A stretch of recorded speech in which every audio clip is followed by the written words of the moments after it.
Bien, vamos a seguir con tomografía, vamos a hablar un poquito de calidad en tomografía y vamos a ver lo que se toma en cuenta para hablar de calidad en tomografía. ¿Tá? Mucho tiene que ver con la calidad de imagen propiamente dicho, pero gran parte también tiene que ver la calibración de los equipos y qué se utiliza para calibrar esto y qué es lo que se toma en cuenta en las calibraciones. ¿Tá? Se habla de 5 parámetros fundamentales que son la resolución de contraste, resolución espacial, el ruido y hasta ahí hablaríamos de características muy generales de la imagen en sí. ¿Tá? Y lo que es linealidad y uniformidad es ya más enfocado también a la tomografía.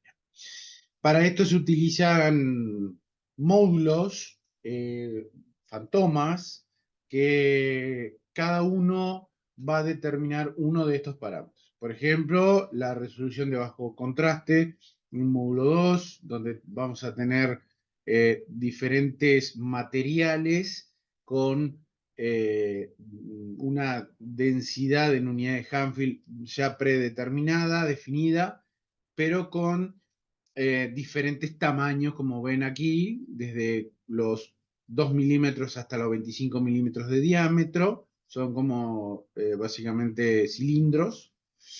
Después tenemos un módulo para básicamente calibrar las diferentes densidades, donde en cada uno de estos huequitos tenemos una densidad determinada ya predefinida. El tema de la uniformidad se mide con un platillo o un módulo que tiene dos puntos separados a 100 milímetros entre sí, que son de la misma densidad, y se mide en unidades de Hanfield qué densidad tiene cada uno, y bueno, tiene que obviamente tener valores casi exactos con muy poca tolerancia. La resolución de alto contraste se mide con este módulo que vemos acá. También usted no lo ven, pero en realidad cada cuadradito de estos son eh, cuadraditos del mismo tamaño, pero adentro tiene líneas. Tiene como un seriado de liñitas con diferente separación entre sí, en el cual tiene una densidad determinada. Esas líneas son como barras metálicas separadas con una determinada distancia entre sí, y cada una tiene desde una determinada cantidad de líneas menor hasta una cantidad mayor, como esto ven acá, que va desde 4 eh, pares de líneas hasta 12 pares de líneas por centímetro, como vemos acá. Bueno, ¿qué es la resolución de bajo contraste? Y bueno, es la habilidad de un sistema de imagen para mostrar pequeños cambios de contraste entre los tejidos. Básicamente es la capacidad de distinguir entre tejidos de similar intensidad. Esto más o menos lo vienen hablando en muchos otros ámbitos de la radiología. Está determinada por el número atómico de los tejidos, su densidad y densidad electrónica.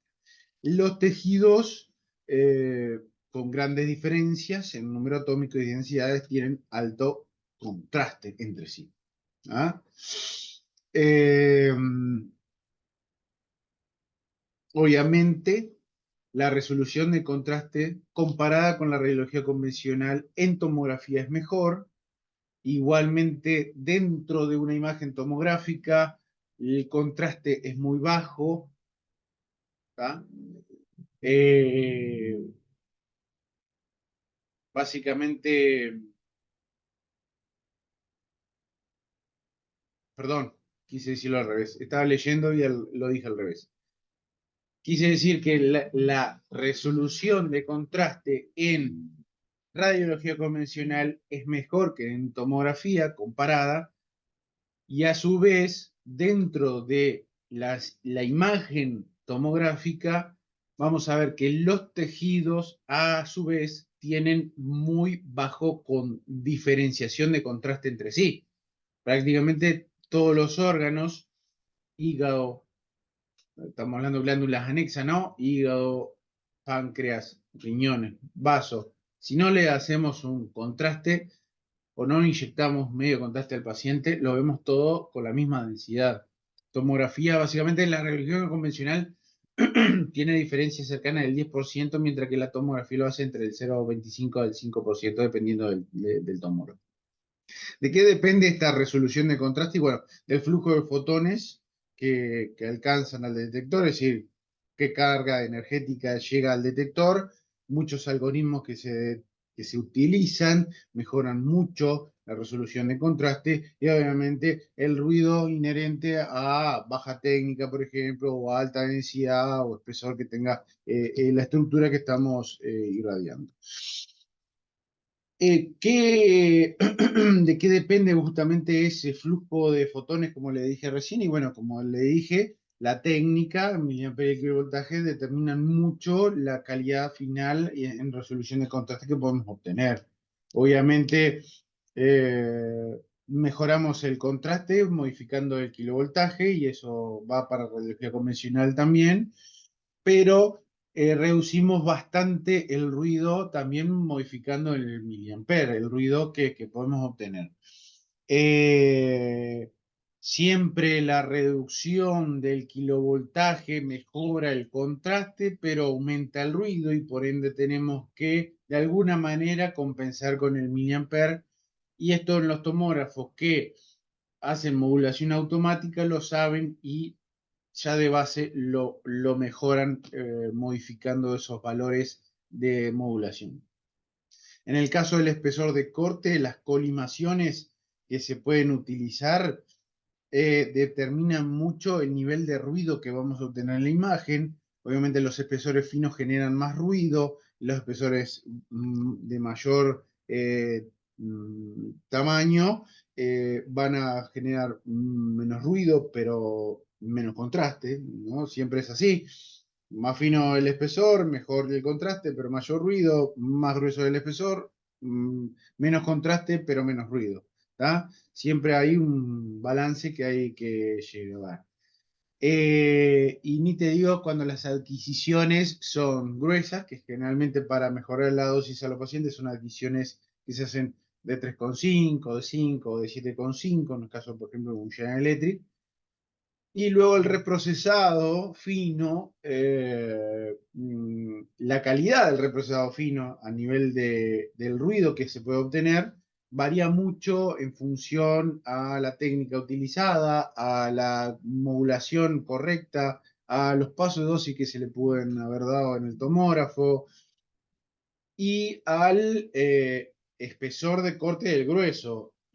El formateo fino o el reformateo fino de una adquisición de base gruesa de 3,5 no es lo mismo que de una de 5, donde vamos a obtener mayor ruido si el reprocesado, en comparación, ¿no? Si el reprocesado es de los gruesos de 5 milímetros de 5 que del de 3,5. Es así. Por eso generalmente no podemos hacer adquisiciones gruesas de miembros superiores o inferiores, por lo menos a mi gusto, de 5, porque cuando hagamos el reprocesado de 1,25 o de 0,625, el ruido es muy alto. Entonces, siempre es preferible, sí, hacerlo grueso para reducir en dosis, pero no tan grueso. ¿Me entienden a lo que les digo, no? ¿Me siguen?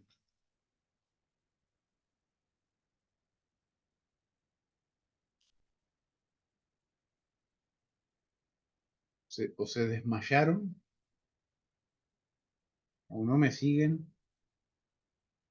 ¿O les di un patatú? Son dos y es el silencio total. A ver, ¿qué me puse? Sí, se entiende, me dice Alean. Muy bien.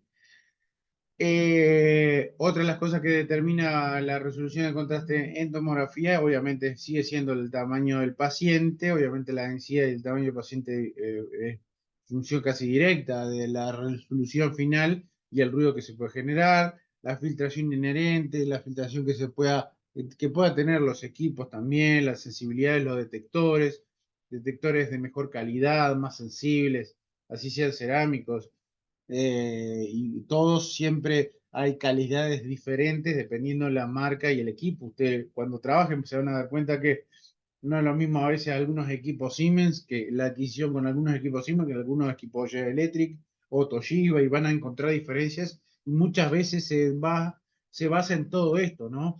En la calidad de los detectores, la calidad de la generación de fotones X, es decir, el tubo de rayo X, la técnica que se utiliza, el hecho del el filtrado por las reconstrucciones iterativas que se pueden setear desde el inicio cuando se adquieren y ya procesarte imágenes de mejor calidad con menos dosis.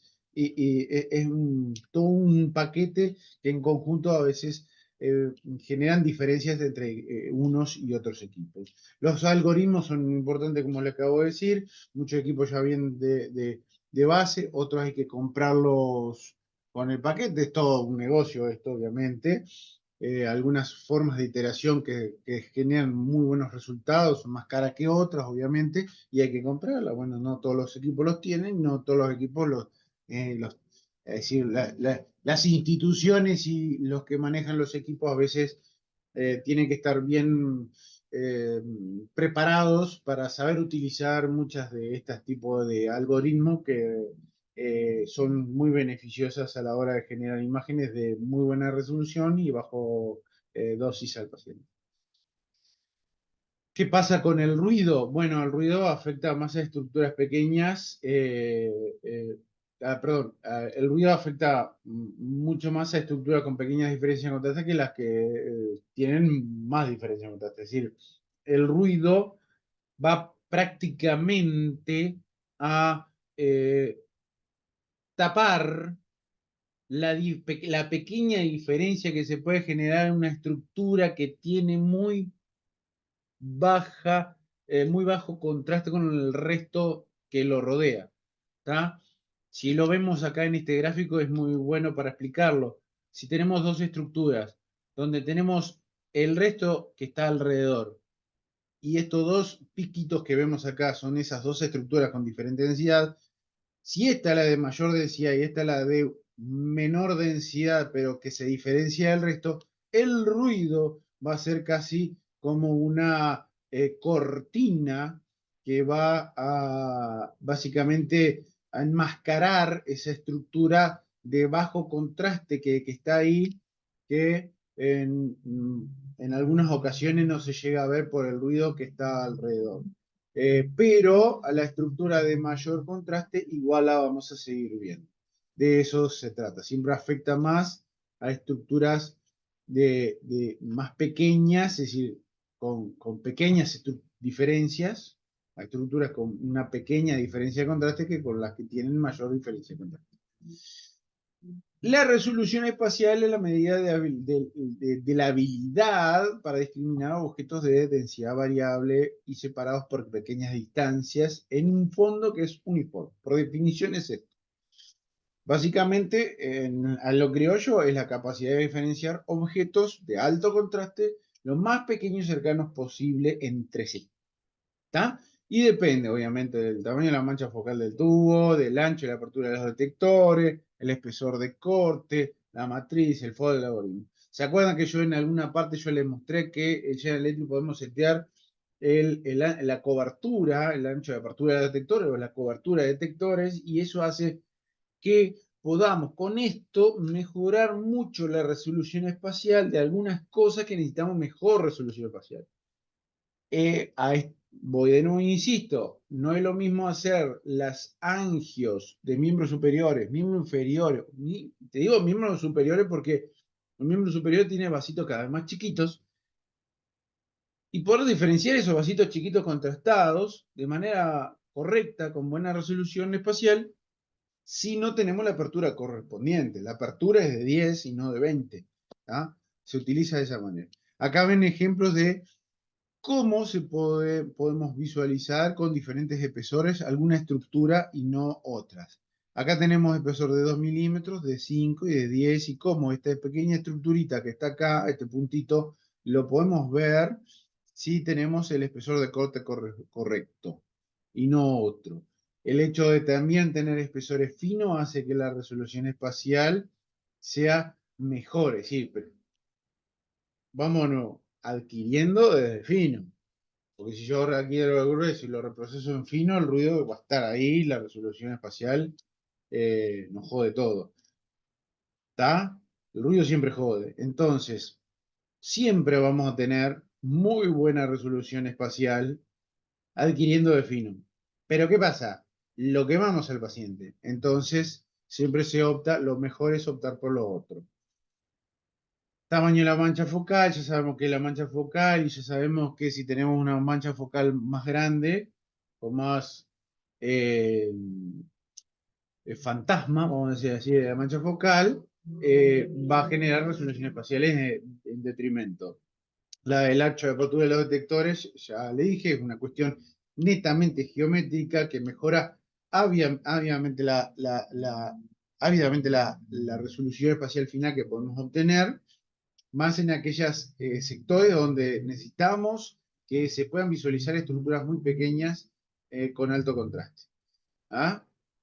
Obviamente, el hecho de utilizar buenas matrices ya vienen por defecto en los tomógrafos, siempre son entre de 512 por 512 y 1024 por 1024, casi todos son de 512. Y bueno, todo eso hace de mejora de la resolución espacial. Mucho de esto de la matriz ya lo vimos con la imagen digital, con calidad de imagen digital en el primer teórico. El FOV, el Field of View, el utilizar el correcto Field of View, el colimar el Field of View o usar mi localizador para que el Field of View utilizado sea correcto, ajustado a la región y no más grande, porque estamos ajustando toda la estructura a la matriz que se va a utilizar y esto hace que la resolución espacial sea más mejor. Eso es importantísimo. Y bueno, aquí están las diferencias de cómo se verían las pares de línea en el fantoma o en el módulo para visualizar justamente esto, la resolución espacial o la resolución de alto contraste, y vemos cómo aquí se difumina mucho más que en este y que en este, cuando tenemos diferentes FOB utilizados. ¿Está? Cuanto más grande, vamos a ver menos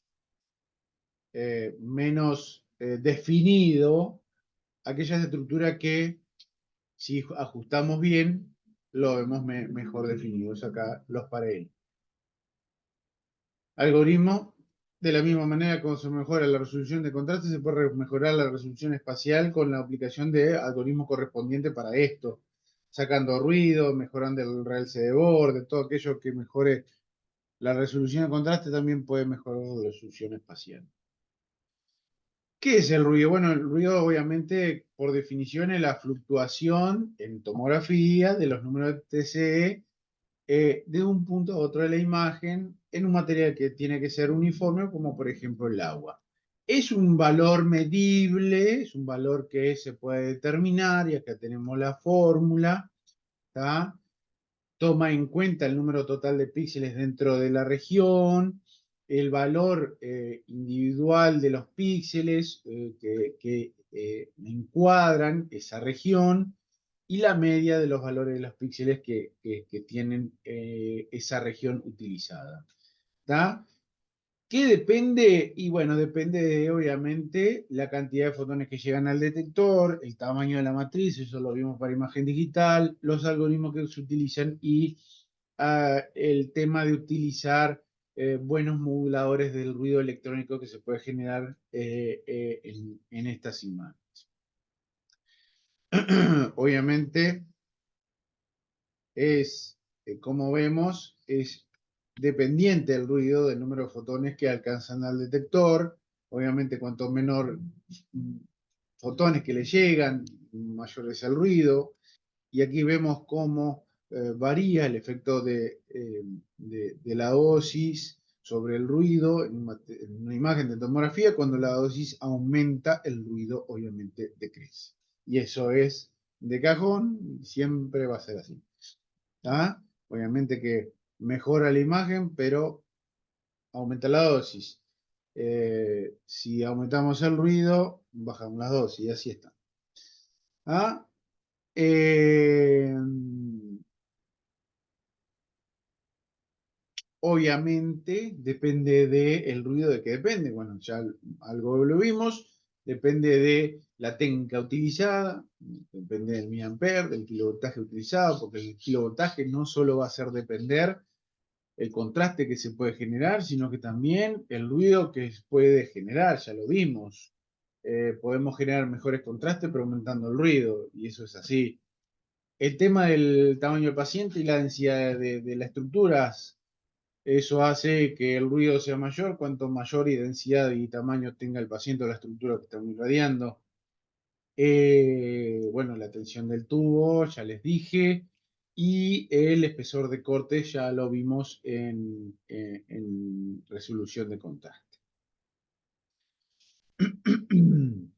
Bien, tamaño de píxel, esto habla del foco utilizado, ya les se lo dije, algoritmos de reconstrucción que se pueden utilizar mejorando o alisando en algunos casos la imagen para que no se visualice el ruido.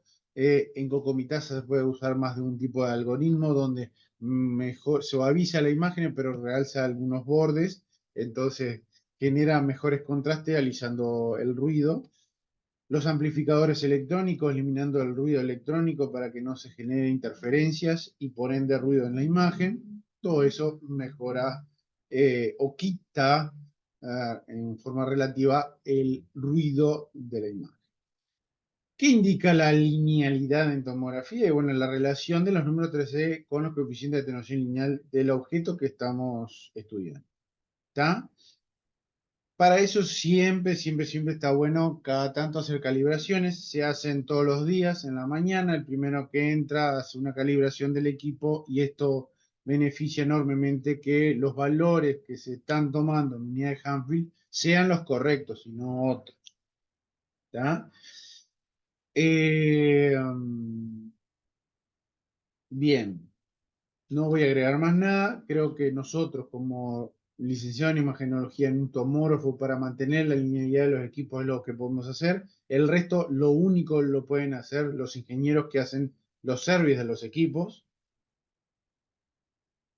Utilizan para ello fantomas que miden justamente los coeficientes de alineación, los coeficientes, perdón, de atenuación de cada uno de los materiales que están dentro de ese módulo, ¿tá? Y los números CT, y sabiendo qué es lo que tiene cada uno de esos circulitos, con los valores que deberían tener, se saca el número aproximado de CT que debería tener. En realidad se sabe por definición qué es lo que tiene, qué densidad tiene y qué número de valor debería tener y cuánto se desvía. Entonces se genera una calibración en base a lo que se tomó, se dice, bueno, yo tomé, saqué una tomografía de este módulo, me midió tanto y tanto y tantas unidades de Humphrey. Bueno, yo sé que en este tenemos eh, nylon. En este tenemos un tubito con agua. En este tenemos polietileno y bueno, sé más o menos la densidad, sé qué valor tendría que tener y cuánto se desvía. Y de aquí es que genero las calibraciones necesarias para llevar a los valores que deberían tener. ¿Y qué hablamos de uniformidad? Bueno, la uniformidad básicamente habla de que todo el material que se está estudiando, si es algo uniforme, tendría que tener el mismo valor en unidades de Hanfield o números o valores de atenuación en todos los puntos de ese módulo. ¿Está? Eh, Básicamente se realiza con un módulo como el que yo le mostré, de 20 centímetros de diámetros, y básicamente tomando las mediciones en 5 puntos diferentes en el centro y en 4 puntos de la periferia, no debería tener una desviación del más del 5%, no, perdón, una desviación en los valores de unidades de Hanfield de más de 2, perdón, de más de 2 unidades de Hanfield. ¿Ah? Y bien, eso es lo que podemos hablar de calidad en tomografía. ¿Entendieron hasta aquí, chicas? Sí, sí, profe, genial todo. Muy bien. Bueno, vamos a hablar un poquito, a ver cómo estamos de tiempo. Vamos bien.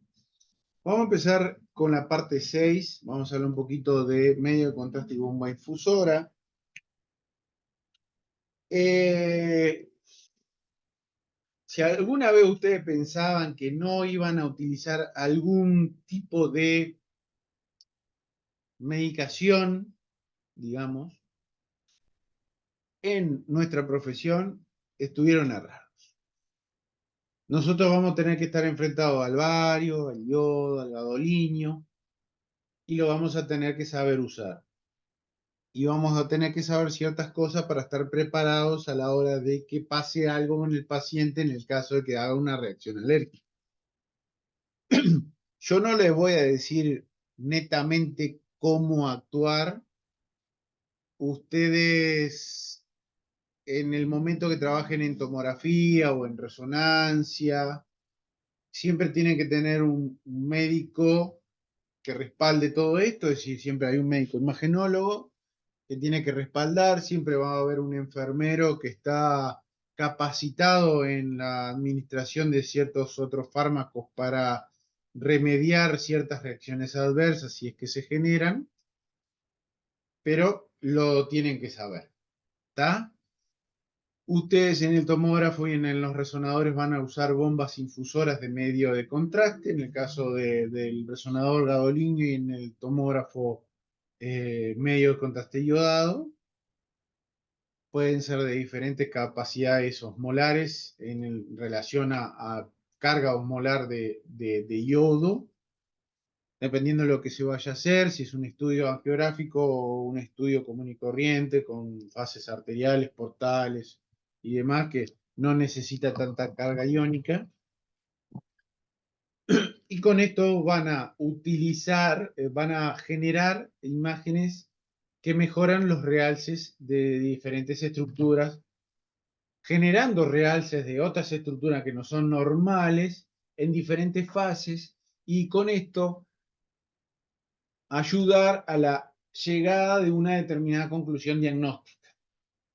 ¿Está? Es así.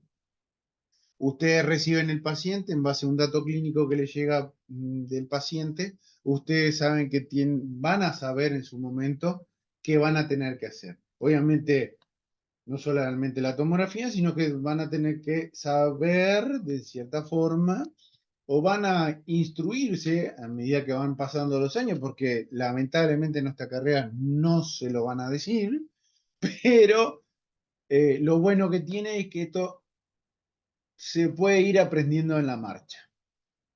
Y una de las cosas que van a saber eh, hacer es determinar qué fase o qué fases de estudio voy a tener que realizar a un determinado paciente con un determinado estudio, con un determinado dato clínico.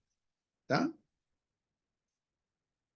Dicho esto de introducción, nos metemos de lleno en lo que es medio contraste radiológico. Un medio contraste es cualquier elemento o sustancia que puede ser un gas, una sustancia hidrosoluble o liposoluble, lo que sea, que una vez sea inyectada o ingerida, permite observar aquello que normalmente no es visible o no se deja diferenciar. ¿Está? Son muchos. Acá de foto les puse algunos, de resonancia gadolíneo, el Gadovis, por ejemplo, el bario para cualquier estudio contrastado, convencional, todo lo que es en tomografía, Omnipac, Telebrix, Visipax, eh, lo que se usa obviamente en el medio. Y bueno, básicamente esto se ha venido utilizando desde hace mucho tiempo. se utiliza en radiología convencional, se utiliza obviamente en tomografía y se utiliza en resonancia magnética, agentes paramagnéticos del tipo de lo que se llaman quelatos de gadolinio, por ejemplo, paramagnéticos, óxidos de hierro superparamagnéticos, los SPIO, partículas de óxido de hierro ultra pequeñas, las partículas de óxido de hierro muy pequeñas también. Varios son los tipos. Lo que más se utilizan son los quelatos de gadolinio en el medio de resonancia. ¿Tá?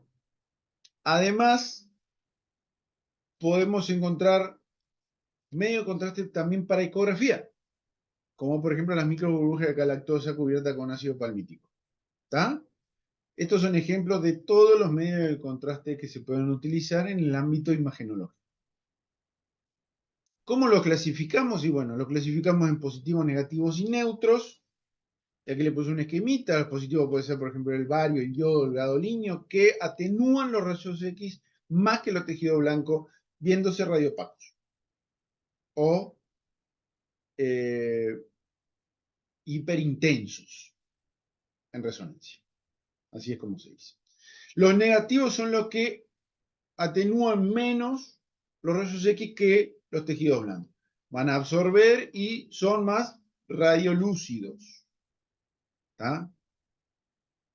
Y los neutros son los que se utilizan para distender cavidades huecas, por ejemplo, o rellenar cualquier víscera hueca o el tubo digestivo, por ejemplo, como el aire y el dióxido de carbono. Los neutros son el agua, la metilcelulosa, el polietilenglicol, el manitol. ¿Tá?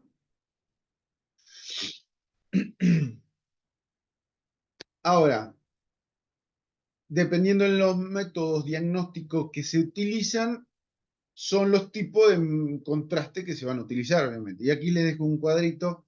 Para la radiología convencional se puede utilizar el bario y el yodo, obviamente, como el aire también, y el polvo efervescente para distender la cavidad hueca, ¿tá? Como un neutro, medio contraste neutro que se utiliza en concomitancia de antes haber ingerido, por ejemplo, bario. Y así hacemos lo que se llama un estudio de doble contraste, donde nosotros pintamos la visera hueca y después la distendemos y ahí queda totalmente dibujada en el estudio por rayo X. En tomografía, lo que más se utiliza es el yodo, intravé y intraoral también. Se utiliza aire, CO2, metilcelulosa, mannitol, benzidrigol y el bario. Pero el que más se utiliza es el yodo. El bario no tanto porque genera demasiado ruido, demasiado rayerío, y se utiliza el yodo intravé o intraoral. En resonancia, el gadolinio por lejos es el más utilizado. También la metilcelulosa, mannitol, benzidrigol se utiliza. En PET también se utiliza y en ultrasonido también se utiliza medio contraste. Los radiotrazadores que se utilizan y que hablaron eh, ¿cómo es? ¡Ay! Con Gerardo Sánchez, por Dios, qué laguna, la vejez. Con Gerardo Sánchez son determinados también como medio de contraste porque generan lo que ya dijimos, la posibilidad de ver estructuras que no se pueden visualizar en situaciones normales. ¿Tá? Por eso son considerados así. Entonces, el bario. ¿Qué es el bario? Básicamente es un metal pesado que se da intraoral o intrarrectal cuando se usa en los colos por enema, o intraoral cuando son los esofagoatroduenos, por ejemplo, o el tránsito esofágico, en una especie de polvo o suspensión que se diluye en agua. ¿Tá? El polvo efervescente o el aire se utiliza para, por ejemplo, le dije recién, estudios de doble contraste para distender los órganos del aparato digestivo, cualquiera sea de ellos, y a veces vía transrectal, por medio de un sachet de bario con aire. ¿Tá? Bien, el agua, medio de contraste neutro, se utiliza vía oral, se utiliza muchas veces para distender vísceras huecas, por ejemplo, el esófago, para ver stop, algún stop en el esófago, donde está, para distenderlo, en los cánceres de esófago, se utiliza agua, se le da agua al paciente antes de hacer el estudio, y a veces se le da en el momento anterior, siguiente a la adquisición. Entonces, se toma agua, se adquiere. A veces para distender el estómago, con el proceso neoplásico de estómago, se le da agua y se distiende el estómago para ver totalmente separadas las paredes del estómago. O a veces se da transrectal con CO2 para las coloscopias virtuales, por ejemplo. El dióxido de carbono es un contraste negativo que también se utiliza para distender el tubo digestivo y se inyecta por medio de una bomba. ¿Está? El polietilenglicol, el manitol y la metilcelulosa son contrastes neutros que son siempre son administrados, asociados con agua, y lo que generan es bajo realce. Básicamente generan muy pocos valores en unidad de Canfield, entre 10 a 30, que son similares a la de agua, pero un poquito más de densidad. ¿Está? Vía oral, básicamente son mejores a la hora de extender determinadas estructuras huecas y a la vez dan cierta opacificación. ¿Está? Se utiliza mucho en las enterotomografías y en la enteroresonancia para ver todo el tubo digestivo distendido con un cierto realce en su interior. Y bueno, el yodo, que en tomografía es la vedette, básicamente es algo que fue utilizado y que es utilizado desde el 1923. ¿Tá? Se administra vía oral o intravenosa, como ya les dije. Se caracteriza por expandirse en forma difusa a través del espacio extracelular y por necesitar para su administración una molécula orgánica como vehículo. El contraste yodado oral, básicamente, o generalmente en realidad, se administra diluido en agua, siempre las proporciones son tipo, no sé, una jeringa de 20 en 1 litro de agua aproximadamente, y se elimina, es absorbido y eliminado por vía fecal. ¿Tá? En cambio, el intrave se elimina casi completamente con la orina, vía renal, y el 2% se excreta por vía biliar. Esto es importantísimo. Acuérdense que todo lo que yo realzo es lo que se puede preguntar. ¿Tá? El gadoliño, bueno, el gadoliño es un elemento químico que se utiliza desde el 88, más recientemente. Es un elemento químico perteneciente a las tierras raras, de los lantánidos. Básicamente es un ion metálico con determinadas propiedades magnéticas, ¿tá? Y que siempre se administra asociado a un quelante que se llama que lo transporta. ¿Tá? Estos quelantes pueden ser iónicos como no iónicos. Eh, y bueno, son importantísimos porque prácticamente el gadoliño por sí solo no se puede administrar porque es tóxico. Es así, no hay manera. El quelante que se utiliza en gadoliño lo hace una molécula estable y por ende se utiliza de esa manera. Eh, Los agentes en resonancia se pueden clasificar como paramagnéticos, que es el gadoliño, o superparamagnéticos, que lo hay otros. En el caso de los superparamagnéticos, se utilizan lo que son óxidos de hierro, ¿ah? Eh, asociado con algunas otras moléculas. Eh, Únicamente el gadoliño se administra endovenosamente y se excreta por vía renal como lo hace el yodo. ¿Ah? Del gadoliño vamos a seguir hablando cuando estemos en resonancia magnética y vamos a centrarnos en todo lo que son medio contraste para resonancia. No voy a hablar de la historia, vamos a entrar directamente a ver qué horas son. Vamos a ver si podemos avanzar un poquito en los contrastes iodados, que es lo que nos concierne en tomografía. Los contrastes iodados son básicamente el grupo más importante de medios de contraste que se utiliza en imagenología. ¿Está? Se utiliza mucho. Y fueron seleccionados porque básicamente son sustancias que presentan alta densidad de contraste, baja toxicidad y alta afinidad de benceno porque es necesario para su formación y transporte a nivel endovenoso. Por ejemplo. Se une firmemente a estos anillos bencénicos. El anillo bencénico me refiero a este anillo de 6 lados, ¿tá? De benceno con puntos de unión para yodo y otras cosas y otros radicales, por ejemplo, o por ejemplo otras sales que se pueden unir. ¿Tá? Y es una molécula que tiene la característica que es fácilmente modificable. Es decir, que para los fabricantes esto es maravilloso. Tengo una molécula de benceno que le puedo unir lo que yo se me cante, la cantidad de cosas que me cante, y la puedo hacer unir con otra molécula de benceno si quiero, y puedo hacer moléculas con mucha carga iónica de yodo. ¿Está? ¿Cómo se forma? Y bueno, básicamente tenemos que tener una estructura básica de benceno, ¿está? Con puntos de unión para determinados sustratos.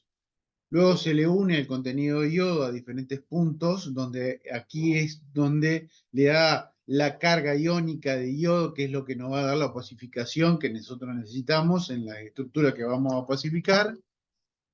Después tenemos la adición de un grupo carboxilo en uno de los enlaces de este anillo bencénico, donde da parámetros a la molécula electrofisiológicos, de presión osmótica y de lipofilia, importantísimos para el transporte y adecuación al medio donde se va a transportar, que es la sangre, y se une a los otros puntos de enlace del anillo bencénico grupos radicales que van a mejorar su lipofilia, van a simplificar su toxicidad, van a mejorar su relación osmótica con el medio y tolerancia, y van a mejorar su eliminación a nivel renal. Con todo esto tenemos una molécula básica donde de aquí es cuando nosotros vamos a fabricar los subgrupos de todos los agentes iodados que existen. ¿Está? Entonces, si yo esta molécula base, con mi grupo carboxilo, mis radicales libres y mis 3 iodos, lo hago reaccionar con un hidróxido de sodio o metilglucosamina, vamos a obtener una de dos, o una sal sódica, si se hizo reaccionar con hidróxido de sodio, o una sal meglumínica en el caso de la metilglucosamina. ¿Está? Como vemos acá. De aquí a que vamos a tener como resultante un medio de contraste del tipo iónico. ¿Está? Iónico. ¿Qué pasa si yo hago reaccionar este compuesto base con un aminoazúcar? Vamos a tener un compuesto del tipo metrizamida. ¿Tá? Y si lo hago reaccionar con un grupo hidroxilo portador de aminas, ¿tá? Vamos a tener un producto resultante del tipo no iónico lopramida. Es decir, tenemos básicamente compuestos tipo metrizamida o tipo lopramida, que los dos son medios de contraste no iónicos. O si no, podemos tener compuestos o medio de contraste del tipo sal sódica o sal meglumínica. ¿Está? Y todo esto lo que hicimos variar es qué es lo que le anexamos a donde teníamos este grupo carboxilo que le anexamos en la fabricación del compuesto base. ¿Está? Entonces aquí tenemos las dos grandes clasificaciones de todos los medios de contraste iodados. Tipos iónicos y tipos no iónicos. Y aquí tenemos que dentro de los compuestos de contraste iónicos tenemos sales, medio contraste iónicos del tipo sal sódica y medio contraste iónicos del tipo sal melúmica. En el caso no iónico, tipo metizamida y tipo lopramida. ¿Está? ¿Entendieron cómo es este esquemita? Este es el esquemita base de la formación de los compuestos iodados. Sí, profe, se entendió, sí. Vamos con algunas, puntuando o punteando algunas características. Y no voy a avanzar mucho más porque ya es mucho, si no, vamos a ir hasta, a ver si podemos ir hasta,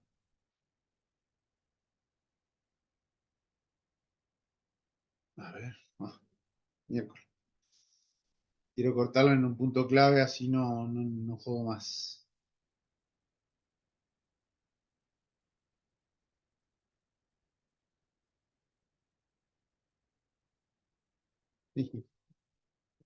Bien,